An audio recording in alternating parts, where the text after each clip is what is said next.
বিষ্ণুপুরে বিপুল পরিমাণে আগ্নেয়াস্ত্র উদ্ধার হয়েছে। উদ্ধার লং ব্যারেল 3টে ওয়ান শাটার, এক ম্যাগাজিন, বিপুল পরিমাণে কার্তুজ উদ্ধার। অর্পণ আমাদের প্রতিনিধির সঙ্গে কথা বলবো। অর্পণ, এত অস্ত্র কিভাবে এলো, কোথায় যাচ্ছিল এই অস্ত্র?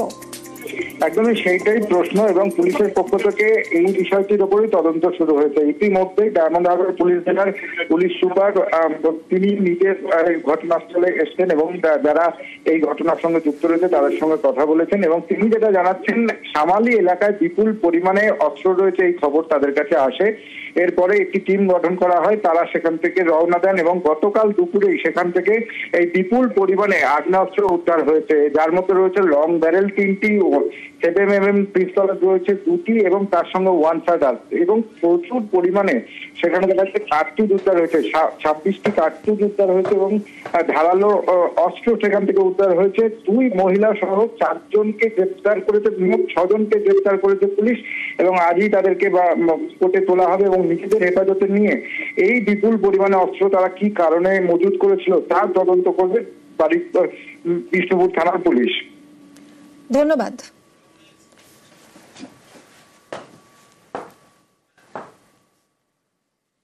এবার দেখুন, মান্থলি চেয়ে হুমকি ফোন, ডাম্পার মালিককে হুমকি ফোন পুলিশের। মালবাজারে মান্থলি চেয়ে পুলিশের হুমকি, নেওড়া মোড়ে ডাম্পার আটকায় পুলিশ। বৈধ কাগজ ছিল, বৈধ কাগজ দেখানোর পরেও পুলিশ ছাড়েনি বলে অভিযোগ। তোলা চেয়ে ডাম্পার মালিককে হুমকি। এরপর এএসআই এর, ডাম্পার মালিক আর এএসআই এর কথোপকথন ভাইরাল।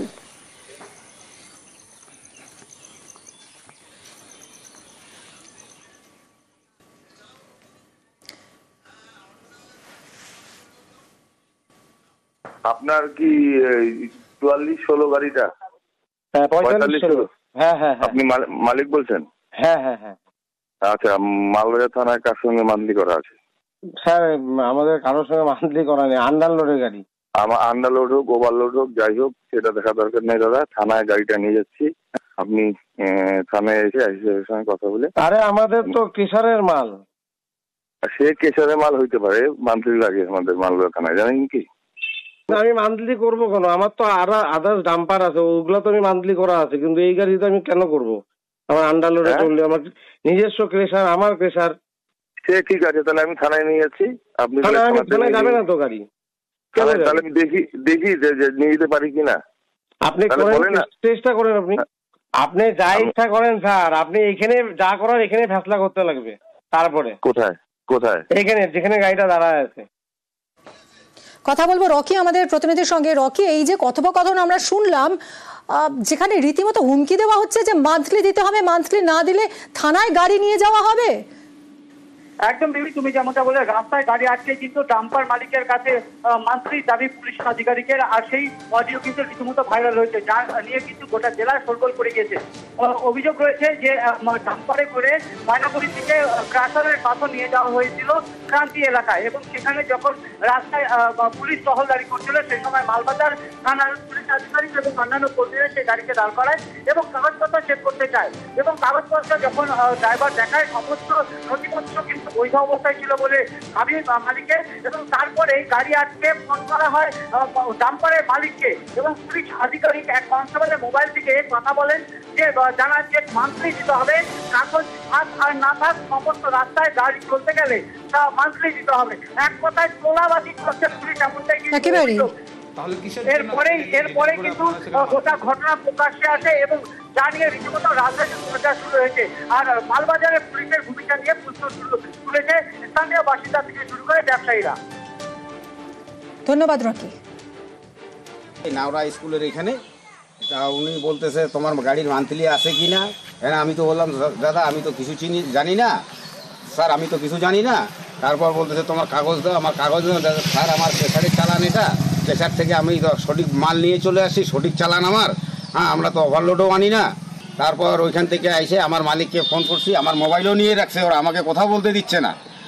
তারপরে কিছুক্ষণ পর আমার মালিক জিপিএস অফ করে দিছে, গাড়ি বন্ধ হয়ে গেছে। তারপর আমাকে ওরা কাগজপত্র আমার চালান দিয়ে আমাকে বলে তুমি যাও। তারপর ওরা চলে গেল, ওইখান থেকে পাড়ায় চলে গেল। গাড়ি চালাইতে গেলে আমাকে টাকা দিতে হবে, তো আমি কেন দেবো? আমার গাড়ি পেপার চুক্কে, মাল ওকে, চালান ওকে, ক্রেশারের মাল, কাটা পাথর মাল। তো আমি খুব এই নিয়ে আগামী দিনের গাড়ি কীভাবে আমরা চালাবো, ঠিক আছে, এই নিয়ে আমরা একটু টেনশনে আছি। আমার কাছে একটা ভয় ভীতি হয়ে দাঁড়িয়েছে যে গাড়ি কীভাবে চালাবো। আশা করি প্রশাসন আমাকে হেল্প করবে আগামী দিনে।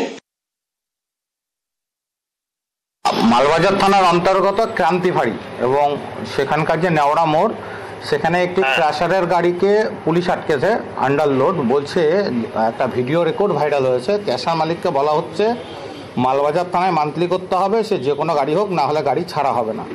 না না না, এরকমটা কোনো ব্যাপার নেই, আমাদের কিছু জানা নেই এরকম। তো কি দেখছি কোন জায়গায় হয়েছে? নেওড়া মোড় এলাকা, নেওড়া মোড়। আচ্ছা আচ্ছা, আমি দেখছি। নেওড়া মোড় সংলগ্ন এলাকায় একটা ডাম্পার আটকেছিলেন যে মান্থলি না দিলে গাড়ি চলবে না রাস্তায় বলেছেন। সেরকম তো আমি কাউকে কোন দিকে তো কথা নেই, বলুন। তো লিগাল পেপারস থাকা সত্ত্বেও মান্থলিটা আসলে কিসের জন্য থানায় দিতে হয় এবং কিসের মান্থলি? না না, এরকম তো কোনো কথা নেই। যদি কোনো কিছু কথা হয়তো ভুল হয়ে গেছে তাহলে আমি বলুন, আমি আপনার কাছে যাবো না, যাই দেখা সাক্ষাৎ করে আসবো। বেআইনি ভাবে আপনারা এই যে চাচ্ছেন, এটা বলতে গেলে তোলা, যেটা ওনার অভিযোগ, এবং গাড়ির চালকও একই অভিযোগ করেছে, তাহলে তো সাধারণ মানুষ হয়রানি হচ্ছে। তাহলে পুলিশের উপরে আস্থা থাকবে কি করে মানুষের? না দাস, পুলিশের উপর সম্পূর্ণ আস্থা আছে, পুলিশের উপরে আস্থা থাকবে না তো হতে পারে না। তাহলে কিসের জন্য গাড়িটাকে ডিটেইন করে আপনারা সেখানে মান্থলি চাইলেন? কোনো গাড়ি ডিটেইন করা তো হয়নি। তো আপনি এই যে এইভাবে যে আপনার বিরুদ্ধে অভিযোগ করেছে, কি বলবেন? আমার তো অভিযোগ, আমি তো কোনো কিছু কথোপকথন করিনি, এটা তো অভিযোগ আমার তো ওঠা উচিত না।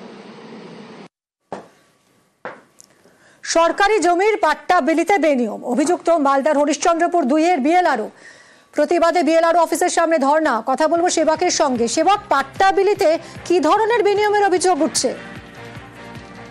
দেখো, ব্লক প্রশাসনকে না জানিয়ে, পঞ্চায়েত সমিতিকে না জানিয়ে বেআইনি ভাবে পাট্টা বিলির অভিযোগ বিএলআরওর বিরুদ্ধে মালদার হরিশ্চন্দ্রপুর 2 নম্বর ব্লক। আর একে কেন্দ্র করেই উত্তপ্ত হয়ে ওঠে এলাকা। রাত পর্যন্ত পঞ্চায়েত সমিতির সভাপতি সহ একাধিক পূর্ত কর্মাধ্যক্ষ, জনপ্রতিনিধি তারা ঘেরাও করে রাখেন তোমার বিএলআরওকে এবং দীর্ঘক্ষণ চলে বিক্ষোভ। তাদের অভিযোগ যে তারা বারবারই বলেছিলেন যে এলাকায় সমীক্ষা করে কাদের পাট্টা প্রয়োজন, তাদের জমি নেই, কারা গৃহহীন হয়ে রয়েছেন, তাদেরকে তালিকা তৈরি করে পাট্টা বিলি করতে হবে। কিন্তু বিএলআরও নাকি সকলকে অন্ধকারে রেখে নিজের ইচ্ছে মতো পাট্টা বিলি করেছেন এবং সময় মতো বিষয়টি ব্লক প্রশাসনকেও জানানো হয়নি।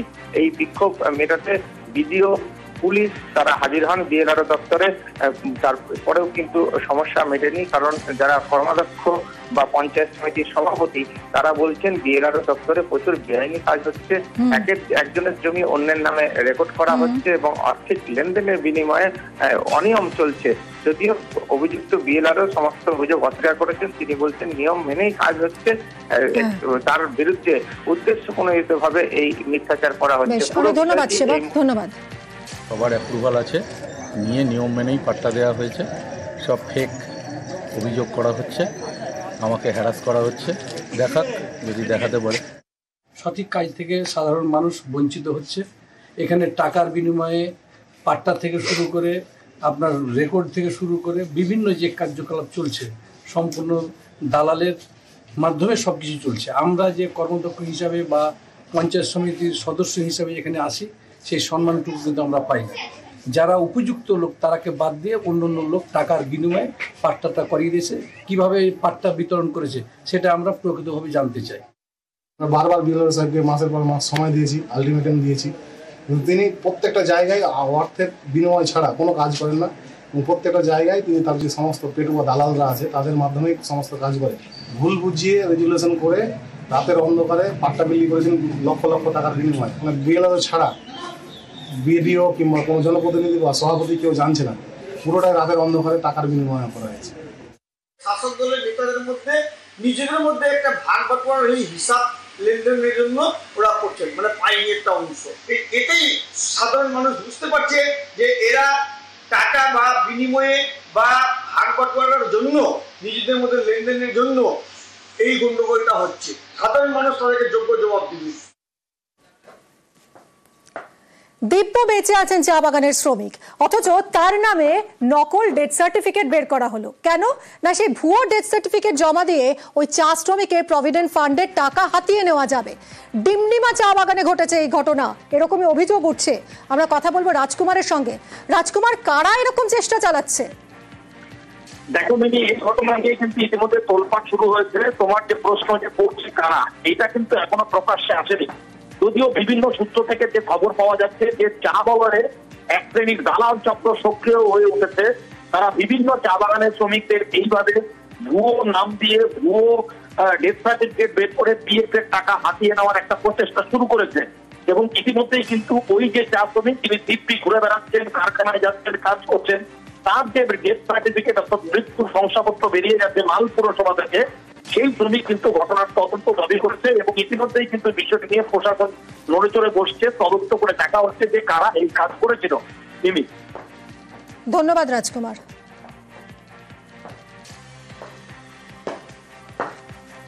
आग वगैरह ने तो क्या हुआ है, हम लोग क्लेम भी नहीं भरा है।